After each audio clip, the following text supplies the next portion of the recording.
नमस्कार, आप देख रहे हैं सी न्यूज। मैं हूं आपके साथ अभिषेक शर्मा। सी न्यूज पर आप सभी का स्वागत है। सी न्यूज पर वक्त है न्यूज आर का। इस न्यूज आर में आइए नजर डालते हैं इस खास खबर पर।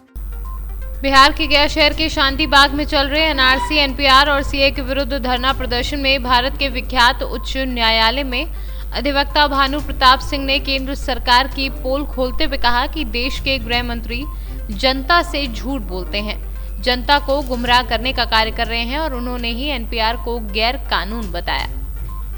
एनआरसी एनपीआर है, इसका देश भर में विरोध क्यों हो रहा है? असल में नहीं, ये पूरी तरह से गैर कानूनी है। देखिए, जो एनपीआर है इसका जिक्र जो कानून सेक्शन 14A 2003 में वाजपेयी सरकार लेकर आई संशोधन में, उसमें एनपीआर का कोई जिक्र नहीं था। उसमें एनआरसी का भी जिक्र नहीं था एज सच। उसमें केवल जिक्र था कि नेशनल आइडेंटिटी कार्ड इशू किया जाए और उसी के संबंध में नियम बनाए जाएं। नियम बनाने की जो अधिकार था संसद ने सरकार को दे दिया। और ये जो कानून था 2003 का, जिसमें ये नेशनल आइडेंटिटी कार्ड की बात हुई सेक्शन 14 की, वो लागू होना था 2004 में 3 दिसंबर को।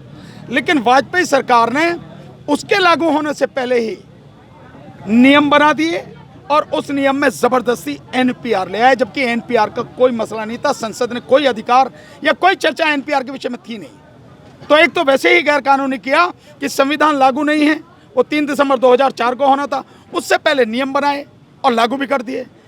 एक तो ये गैर कानूनी। दूसरा, एनपीआर का जिक्र नहीं था, उसके लिए सरकार को अधिकार भी नहीं दिए, वो भी ला दिया, ये भी गैर कानूनी।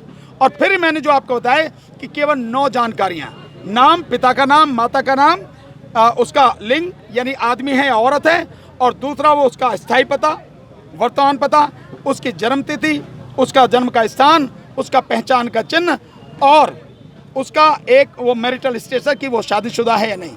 केवल ये जानकारी देनी थी, इसके अलावा कुछ नहीं है। सरकार मांग रही है 21 जानकारियां, लोगों को पता नहीं है, सरकार हर चीज छुपा रही है।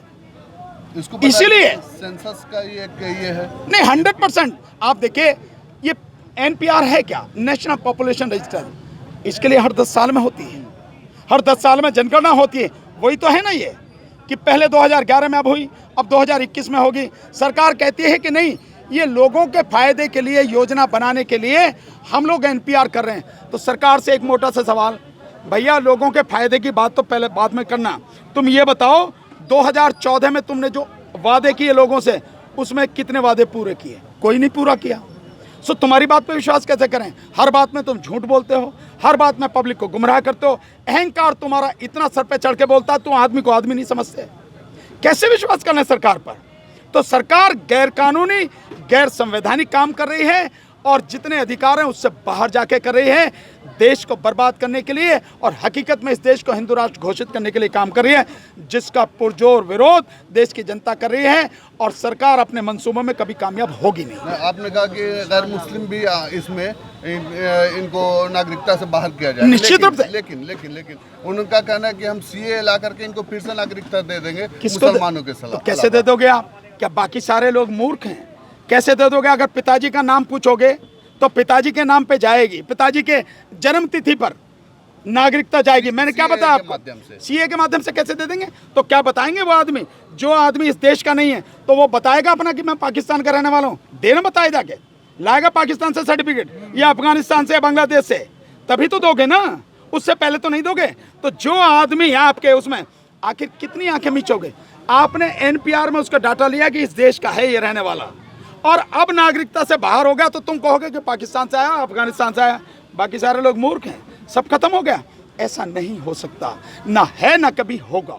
ये सरकार हमको मूर्ख बनाने की कोशिश कर रही है, लेकिन हम लोग ये सारी चीजें समझ रहे हैं। गैर कानूनी, गैर संवैधानिक काम होने नहीं देंगे किसी कीमत पर भी, और सड़क पर आंदोलन होगा। और मैं आपके माध्यम से बताना चाहता हूँ, सरकार या तो होश में आ जाए, ये हरकतें सारी करे बंद, नहीं तो पूरे देश में जनता सड़क पर आकर जाम करेगी, देश को भी और दिल्ली को घेरेगी पूरी ताकत के साथ। बिहार के गया से सी न्यूज संवाददाता अशोक शर्मा की रिपोर्ट। सी न्यूज के इस न्यूज आर में फिलहाल इतना ही। देश और प्रदेश की तमाम बड़ी खबरों को जानने के लिए आप बने रहिए हमारे साथ और देखते रहिए सी न्यूज। हर खबर आपके साथ, आपके हाथ।